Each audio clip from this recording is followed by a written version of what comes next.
It's time to accelerate. Hey friends, this is Andy. Welcome to episode 602 of Accelerate, the sales podcast of record. Joining me on the show today as my guest is Bill Troy. Bill is the CEO of Civilis Marketing and the author of a new book titled Clicksand, How the Snake Oil Pitchmen of Online Marketing Suck You In and Ruin Your Business. Now, as you can tell from the title of the book, Bill is, he's not messing around. And he's going right after the people that overhype and overpromise and underdeliver in digital marketing. And so we're going to talk about why so much of the digital marketing is overhyped, and sort of like we see these days with so much of these sales hacks that come out that make promises that can't possibly be delivered. Because the fact is, in online marketing, as in sales, there's no replacement for executing the fundamentals, right? For doing the basics right and guaranteeing your success through hard work and execution of your fundamentals. And Bill is also going to make the case why even in an online world, one-to-one selling still has incredible value that too many companies are overlooking. So make sure you stay around. Join us for that. If you'd like to see the summary notes for this episode, go to andypaul.com/602. Now, before we get to the interview, I just want to share a few words about December, because December is right around the corner. And actually, December is my favorite sales month of the year, if you will. Actually, my favorite month for prospecting. Now, I know everyone on social media and the blogosphere wants to offer you advice about how to close the year strong. Everybody's talking about closing orders in December. And, well, you can hardly argue with that sentiment. But the fact is, if you're at the beginning of December and you still haven't hit your number for the year, then you've got bigger problems to deal with. And ones we'll take up at a later time. But for me, December is really for new business development. I mean, look at your pipeline for Q1. I mean, do you have the qualified prospects you need to hit your numbers for January, February, March?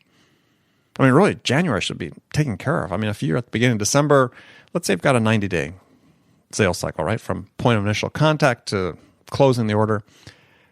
Well, if you're at the beginning of December, do the math. You should have January and February pretty well locked down. But if you don't, if you still need to go out and develop some new prospects, this is the month to do it. And the reason being is that in my decades of selling is December has been the month when the customers are more available. People travel less between Thanksgiving and the end of the year. People stick closer to home.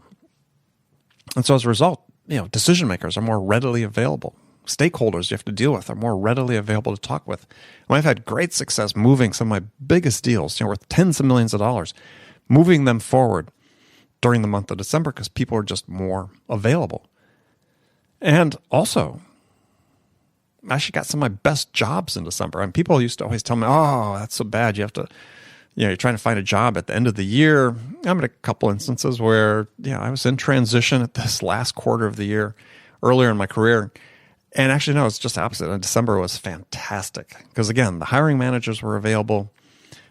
Hiring managers knew what their budgets were going to be for January, February for adding new headcount. So they were looking in this time frame. They were looking in the December time frame. It's really the ideal time to get out there if you're looking for a new gig and make yourself available. So December, to me, great time to jump at new opportunities. Make sure you're doing it both in new business and if you need a job, getting a job. All right, I'm excited to talk with Bill Troy as we talk about Clicksand. Bill, welcome to Accelerate. I'm ready to push the pedal down. Hey, whoa, look at that. I love it where people have their comments aligned with the theme of the show. There you go. That gets you an invite back. So that's very, Light very good. Speed. Let's do it. Yeah. All right. Flattering the host is one of the most important criteria for selection of guests. And that, you won right there. Okay. All right. There I go. So just have a standard question I ask my guests at the beginning of the show, and that is, in your mind, what's the single biggest challenge facing sales reps today? As you know, Andy, I come at this from the online marketing side of things. But I think online marketing has affected the way salespeople view their potential clients. And I think you've clearly been in sales. I read your book. Yeah, well, true, yes, but I think that what's happened though is you're trying to rebrand yourself as marketing. See, this is Well, I think there's actually some overlap these days. I think a lot of times we think about marketing expecting it to bring in sales leads, right? It used to be marketing was about brand awareness or name recognition or something, but I think they really overlap a lot now. And I think in a way that's where I think the challenge comes in, is that the online marketing mindset, let's say, has infected salespeople in a way that's caused them to start thinking of their potential clients in an adversarial way. We look at potential clients that we haven't met yet as someone that should be lured or tricked with a keyword or a email subject line, and that's how the relationship begins. And then even as it starts to evolve, they have to sort of prove themselves by downloading or clicking or giving us some information before we start to give them anything. And that whole sort of mindset, I think, that comes out of the online marketing approach, where you're treating people very anonymously in the beginning, just sets you up for the wrong path from a sales perspective when you want to build a relationship going forward. So I think that just mindset is a challenge for sales in general these days. Yeah, well, and that's going to lead into our broader discussion for sure. Yeah, because you've written a book, which is going to be published, I think, soon after this airs, and I really enjoyed it. First of all, a very clever title. It's called Clicksand, just so people understand. Clicksand, how snake oil pitchmen of online marketing suck you in and ruin your business. Now, first of all, I got to tell you, you got to stop learning to beat around the bush like that. Yeah, I've got to learn to take a stand on something. Right, come on and say exactly what you mean. So, yeah, very, very clever title. But the book is really good as well. I mean, and we'll get into sort of some of the big themes, but I think it sort of plays back on what you were just talking about. For me, the major thesis is that what I took away is that the behaviors that we exhibit through the online marketing and selling are not or that we're encouraged to adopt, let's say, typically, don't align and comport with who we are individually and personally, and what we would do if we're selling to someone one-on-one without that influence. And so it's this disconnect that you really talk about that I think is so was fascinating. I'm really glad you wrote the book and brought that up, because it's absolutely true, and we'll dig more into it. But it's sort of what you talked about before is the challenge for reps is that they come out with the attitude that selling is something, and I talk about this in my second book, is selling is not something you do to someone, it's something you do with someone. And we're encouraging people to continue to look at selling as buyers as the object of something we do to them as opposed to something we do with them. And I think even just in a big picture metaphysical sense, that we're starting without the optimism. Years ago when I was on the road selling a lot, I had optimism every time I went in to visit a prospective client. I was excited and positive and felt like this is going to be the beginning of something great. And I just don't feel like that's there these days. And it's become more, I don't know if it's jaded or just kind of, transactional. And we're just, I think there's just an attitude. Yeah, well, I think that attitude that sales is a zero-sum game. Yeah. Totally. I mean, there's certainly some companies that adopt that, and certainly not all, but I mean some that, I win, you lose, even though you're getting something supposedly of value. But right, we look at the sales process as a zero-sum game. Yeah. Well, I love that up front in the book you invoke Eisenhower's warning about the upcoming and the rise of the military-industrial complex, and equating that to what's sort of this online digital marketing complex. That has arisen, because in the same sense that Eisenhower was concerned about the military-industrial complex taking on a life of its own and leading us into military action and wars in order to justify their own existence, is we see perhaps something similar happening on the online marketing world. Yeah, I mean, in some ways, I wrestled with whether that was an apt analogy, because certainly war is much more, much heavier topic than online marketing. But the idea that the industrial companies that are producing the product, whatever that product is, start to have their own incentive for selling more of it at all cost is really the idea. And I I just want to call that out because I think we've all, considered that possibility in the arms world. We've considered that possibility in the food world. Fast food companies are in the business of selling more and more fast food all the time. And we know that there's extra salt and sugar in there to try to get us to buy more. That isn't always good for us. But I don't think anybody's really ever said this yet about companies like HubSpot or Facebook or Google and say, they're just in the business of selling more of this. And so you have to, as a buyer of it, really start to think about whether it's right for you and not just take their word for it and not just say, well, everybody's doing it, I guess I'll buy more too. You really have to start thinking about whether it's really right for you. Yeah, be a discriminating consumer. Yeah. Yeah, what a shocking notion, right? I mean, seriously, when it comes to social media and so on, I have yet, other than yourself and some pundits that I've read online and so on, so people saying, are we really thinking about how we're using this and why we're using it and to the extent that we're using it? And I'd sort of Facebook, just the revelation about how willingly they were selling ads to Russian cutouts or that they knew right. They knew what they were buying these ads for, which is basically to try to disrupt our democratic processes. Yeah. And yet has there been a big pushback about it? I mean, look at Uber. What happened, the board was driven to take action because people were taking the app off their phone because people were disgusted by the behaviors that was being reported about. Right. Who's taking Facebook off their phone? Yeah, good point. It's a powerful force and it's hard to go against. But the other thing, too, is that what I question a lot, and you talked about this, talked about the book, I question a lot the assumptions even built in about what's even good and bad about online marketing. And, one of the things that we all forget is that the reports and dashboards that we're using, if we're doing online marketing, are reports and dashboards that were built by the people who want to sell more of this. So guess what kind of behaviors are encouraged in those reports, right? Sending more messages, posting more ads, trying to get more people to click and more people to open and more people to download. And we don't ever even consider whether those really are the things we should be measuring because, well, there it is. It's a green arrow. It points up. And so those are the kinds of things we've just gotten so comfortable just accepting. Wait a minute. The person that built that has an agenda. So there's a lot of that. Right. And that speaks to one of the sort of, cautionary tales, if you will, about big data in general, right? Because big data, our use of big data is driven by algorithms.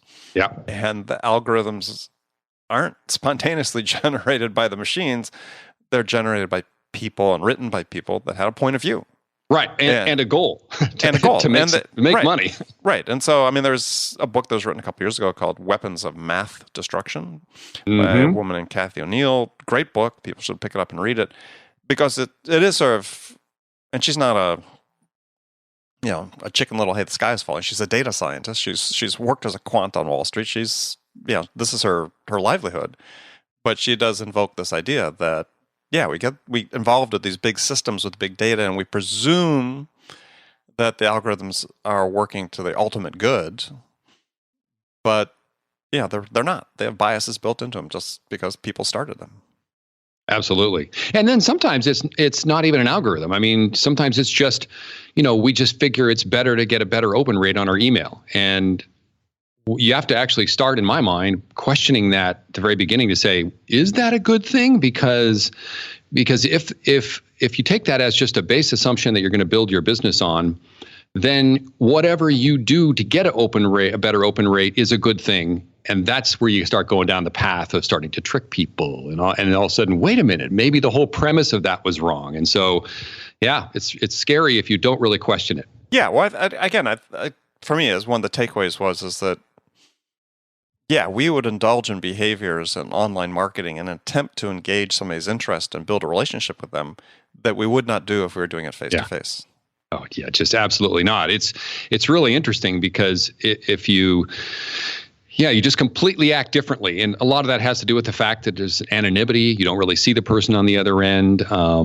But like I said, I think a lot of it's personal too. I mentioned email open rate a second ago, for example, but let's say you have a 30% open rate on your email. You focus on the 30 and you never focus on the 70% who didn't like it. And even the smaller percentage of that cursed your name out loud when you tricked them into opening something they hated. If you were in person, you'd see that 70% of people didn't like what you were saying, and you would change it right away. But you don't get that negative feedback. You just kind of get whatever the dashboard says. So we're just used to seeing things in person, and we're not used to going without that feedback to tell us we're off track. Yeah. Well, so tell us a little bit about the snake oil reference, because there might be some people in the audience that aren't familiar with. They might have heard the phrase snake oil salesperson, but maybe not understood exactly what it means. Sure. So snake oil was a real product invented by a real guy. Clark Stanley was his name, and he showed up at the World's Fair in 1893 in Chicago and set up a booth. Like, we all go to the fair and we see these folks set up a booth, and he set one up. And so there was a rumor from the western part of North America, which when they were building the railroads across the country, that Chinese laborers came in to work on the railroads, and they had a liniment that they rubbed on them that was made from the Chinese water snake, and they claimed that it helped with their sore muscles. And so there was this kind of rumor that maybe some sort of snake liniment would help with sore muscles after a hard day of work. And so Clark decided to capitalize on that rumor and created his own product. He brought a bag of rattlesnakes into the World's Fair and set up a big boiling vat of water, and he would open the bag, cut up a snake and put it in the water and boil it, and all kinds of oils would come to the top, and he would mix up a batch right there on the spot. And people just bought it up, and it was so new and interesting and crazy that they gave it a try. And he built a whole business on this, and there was nothing in that product at all that really had any medicinal value, but it was so dramatically different, and people were so desperate to get a cure for whatever pain they were dealing with. And in those days, you could have arthritis or toothache or something, and it could literally ruin your life because the pain would never go away, right, unlike today. So he literally created a business, a multi-million-dollar business with factories in a couple of different states in the East Coast, selling snake oil, until finally the government said, wait a minute, what's in this? And they did a little testing and found that there was no snake oil in it, and they shut him down. But that's where the original snake oil came from. And not that it would have made a difference if there were snake oil in it. But well, right. It's ironic. He really just got in trouble for deceptive labeling. Right. Yeah, right. So that is a term we use to this day to represent a product that is sold and not really good for the people that are buying it, and just good for the folks who are selling it. And it's a fun story that I thought, this sounds a lot like his presentation at the World Fair sounds a lot like online marketing presentations I go to, where it's a dramatic thing and they're people just buy it up on the spot, and everybody, I'm looking around going, is anybody questioning what he's doing here? I guess not. So yeah. Well, so let's give some examples. I mean, you talk about in the book is people promising outrageous sales growth. Hey, 10x your business. That's a common one that lots of people use. Grow your subscribers 50% overnight. Blah blah blah blah blah. Yeah. It's just all, it's all the business version of get rich quick, or, take a pill and lose 20 pounds without having to exercise. It's that same sort of promise of the impossible. And yet we fall for it in this particular case. It happens every single day. And I had a guy call the other day who was in an industrial factory environment. He sold big air processing systems for factories. And I said, well, gosh, that sounds pretty interesting. How big's your typical sale? He said, well, our typical sale is about $1 million. And he said, what I want to do is I want to buy some online ads. I'm like, you do? I'm like, you think that whoever is speccing out, a Honda factory is Googling, hoping to find air processing? Okay. So he said, well, I have about $1,000 a month I want to spend on the ads. And I said, you do? I said, what do you expect to get from that? And he said, well, I need to add 2 more leads a month to our pipeline to get 2 more closes a month. I said, well, hold on. You really think you're going to spend $1,000 in online ads, and you're going to sell $2 million worth of air processing equipment to factories across the country or around the world with that sort of investment? And he did. He thought that. So people are just believing the impossible. There's just no way you just run $1,000 worth of ads and sell $2 million of the product. But we hear these kinds of stories all the time as anecdotes. And it's just like, in Clark Stanley's day, somebody saying, I rubbed this on my elbow and my toothache went away. It's magical, and gets people to buy more. It's just Well, but it's we've just never an really outgrown that, though, right? I mean, No, you it turn fall on for it. TV, right? We've got all these diet ads and diet supplements and so on and so forth that all come with the disclaimer that not FDA approved for this purpose, blah blah blah blah. Yet people continue to buy from snake oil salespeople. I mean, is it the lure of the quick fix, or is it? I mean, I sometimes wonder in business, though, part of it is, especially in the digital marketing these days, is it sort of like this gentleman? I think he was coming to you because somebody had told him he needs to be doing that. Yeah. And he felt like he was suffering sort of the fear of missing out if he wasn't doing it. And so it seems like that's why a lot of people seem to be, to me at least, so susceptible, because everybody thinks they should do it, and they think that it's not learnable for themselves. Oh, gosh, yeah. So like a third of the book is about all the different ways, all the things that are happening in society and even in our own brains to cause this particular snake oil pitch to actually work really well right now. And I think we're in a transient time in history where 10, 20 years from now, we'll look back at this era and say, remember when everybody just bought this online marketing stuff and just thought it was going to be a magic pill? And we all will be jaded in those days, like we are now about diet pills. I mean, I think they still make money selling diet pills, but generally, most people know, all right, you really can't buy a diet pill and just, lose weight overnight and get a six-pack of abs, with that while you sleep. I think we're going to start to feel that way. And I feel like I'm just on the cutting edge of trying to call that out, probably like someone did about diet pills, 50 years ago, or snake oil 100 years ago. And there are just a lot of things happening right now where business owners are, like you said, FOMO is one of those, fear of missing out. They feel like everyone is doing it. If they don't, they're going to be left behind. They're being told that. This is the new wave. And if you don't get on board, you're going to be left, in the dust of history. And they also see their competitors doing it. And they see that some companies are making a lot of money. Certainly Facebook and Google are making lots of money online. So it seems like online is good for stuff. So there are a lot of things that are happening that are kind of, I think, helping this pitch along in a way that won't always happen. And I'm just trying to call those things out and say, look, we got to put this back where it really goes and say it can work for some things, but it isn't a cure for everything. Well, and just so, again, to reiterate for listeners, maybe those that didn't hear the introduction, is this is the business you're in. Yes. And I just saw, it's funny because I just was witnessing this so many times. We would sit down with potential clients and they would tell us what they were doing. And I'd just say, oh my God, I can't believe, well, A, I wouldn't say this to them, but I couldn't believe they fell for it. And B, I just started getting so mad that so many of my peers in the marketing world were selling these kinds of things, because I know you and I both know that even though I did not sell that guy $1,000 worth of AdWords and tell him he's going to get $2 million, someone else did. And I'm sure he's spending his $1,000 right now on AdWords, and he's not getting those leads, but someone sold it to him. And so I just finally said, okay, someone's got to stand up and say, this just isn't right. And you just can't believe all these pitches you're getting. And just call it out. Yeah. Well, and you cite one of my favorite examples about if you're in a presentation with a marketing agency or you're in a public event and there's somebody doing a sales pitch from the stage, and they say, I've got so much to present, I just don't have time to cover it all, so I'm going to go real fast. and I just started laughing because that's not relegated to pitchmen for online marketing products. I mean, sales reps do this all the time too. It's like, I've got so much to cover. Late night TV pitchmen, right? But wait, there's more. It's the same sort of energy. Well, okay, so let's take that example. But wait, there's more. I mean, there's books and books and books and websites dedicated to sales letters that basically are based on that whole technique.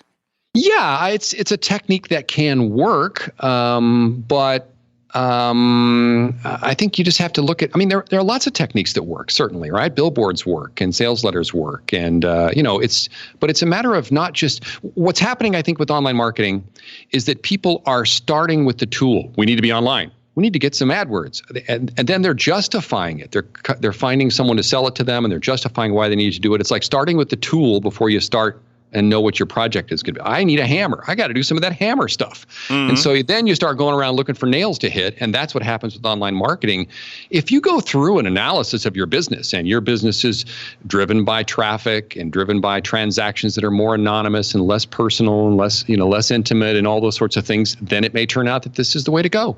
And online marketing is appropriate for some businesses. But the problem I have is that online marketers will tell you it's appropriate for every business. And no matter who you talk to somebody you talk to LinkedIn, or you talk to someone who's an SEO expert, they will all tell you they have an answer for your business. They all say it works for everyone. And that's the problem. It doesn't. And I don't know if you notice this, one of the anecdotes I talk about in the book, and this is the ultimate one for me, is that there are a lot of online marketing folks out there who believe it passionately, and they've kind of drunk the Kool-Aid, and they really do believe it works, and they're really trying to help people, even though they may not be. They're still, good-hearted. But there are a lot of folks in the industry who absolutely know better.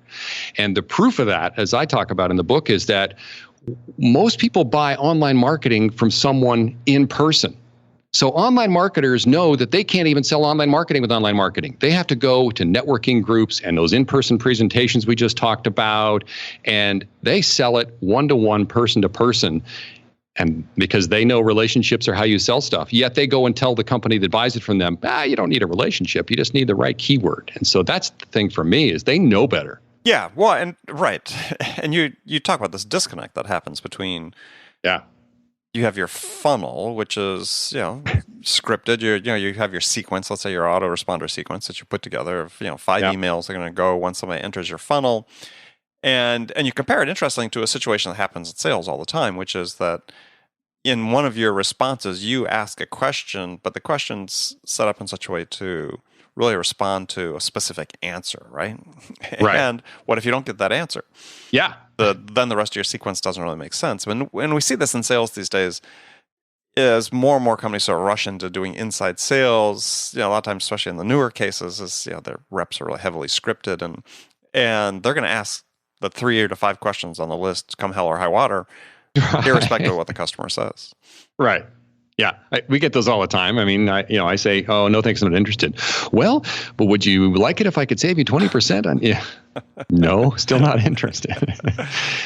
But at least there's a person there doing that one. Much less when I get an email. I just, and this happens to us all every day. But I just literally last week had a coffee with a sales consultant. I mean, this is someone that teaches people to sell, and he works for a large national company that you and I would know, and everybody would know if I mentioned it. And we had coffee. We talked about how he was growing his business, and he shared a lot of the same views I did on things. And literally the next day, I got an email from him that was obviously an automated email from some drip marketing campaign he has, asking me if I'd like to have coffee for 15 minutes and talk about my business. It's like, are you kidding me? This is a sales consultant. Right. So it's just crazy what people have been talked into. And he doesn't obviously know, or he isn't paying attention, or I don't even know what happens. What his sequence says. I mean, that's right. The crime, right? Yeah, so that's why, I'm writing a book, which is I got to start slapping people. Wake up! Look at what you're even doing here. So it's crazy.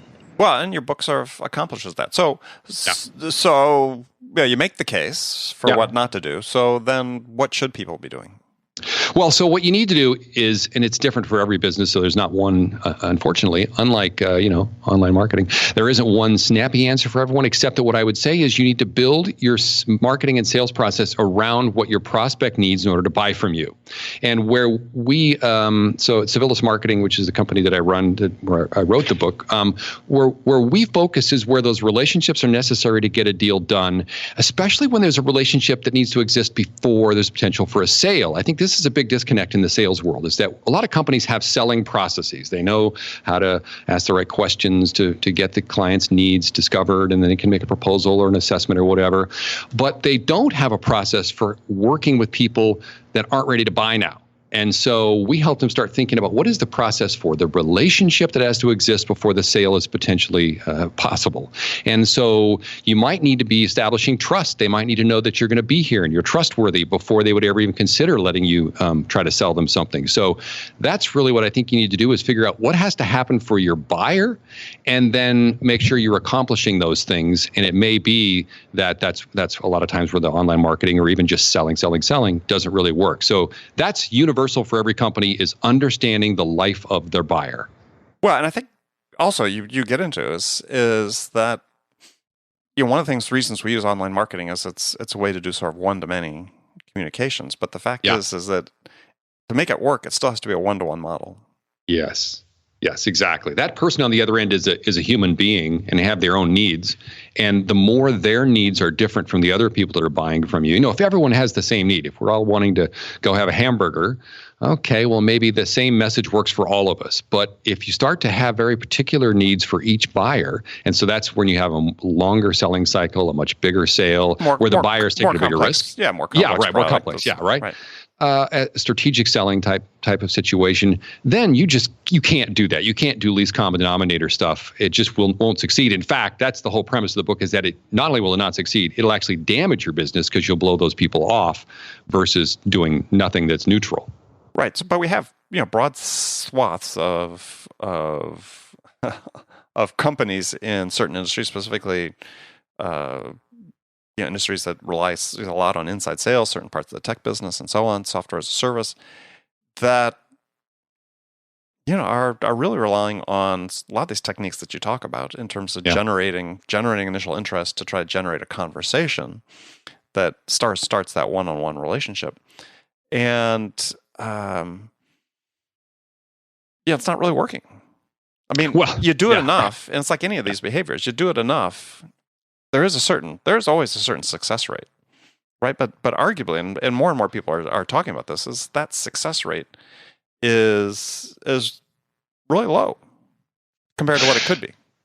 Oh, absolutely. And I think a lot of times the success rate is also sort of tweaked to make it look better. I mean, what we find is you get a lot of leads, but they're not exactly the kind of leads you wish you had. I just met with another business owner the other day who was talking. I said, well, we stratify your customers. He's got, small rabbit customers. He's got some mid-sized gazelle customers and large elephants. And I said, what do you want? He said, well, I really want the larger ones, but I'm thinking if we just do this online thing, we get a lot of rabbits.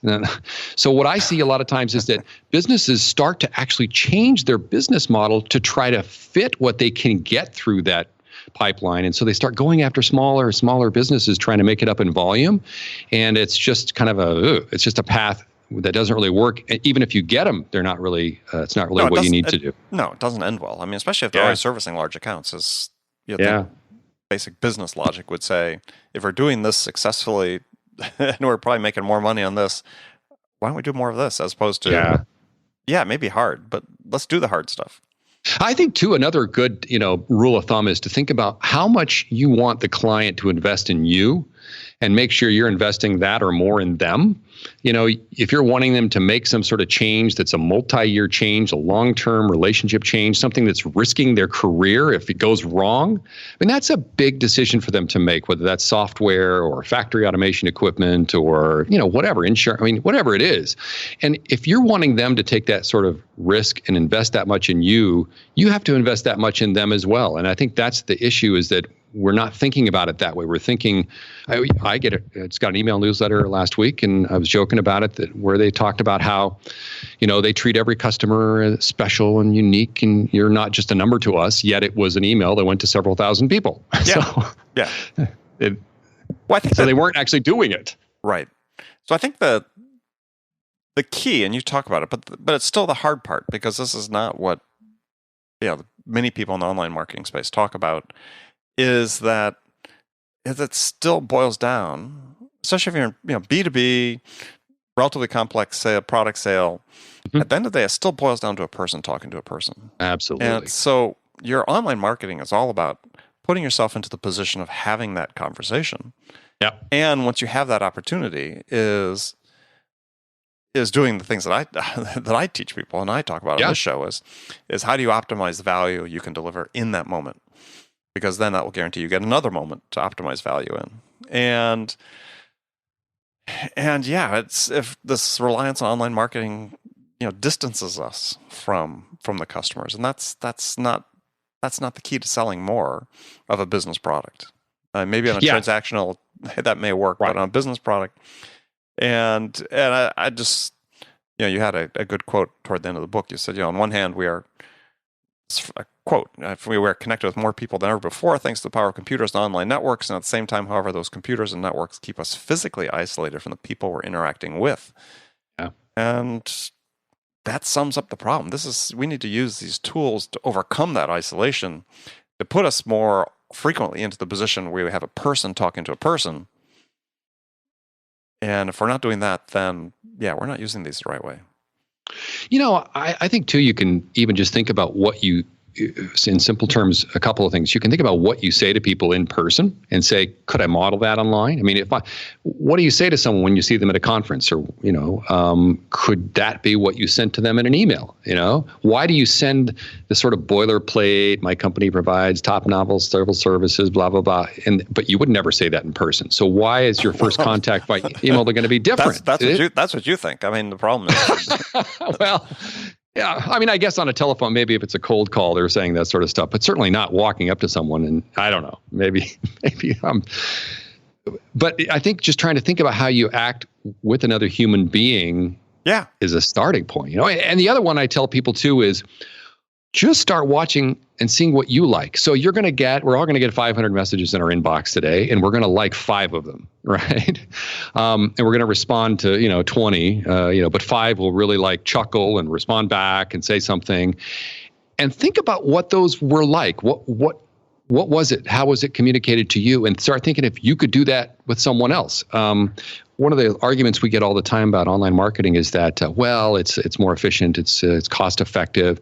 And then we see somebody spending $20,000 a month on something and getting no business out of it and said, well, what if you just turned that around and started putting all those resources into sending something nice to someone and getting to know somebody better and, treating people right? It's not like you don't have any money to spend. It's that you're just forgetting what you're trying to accomplish with it. So, yeah.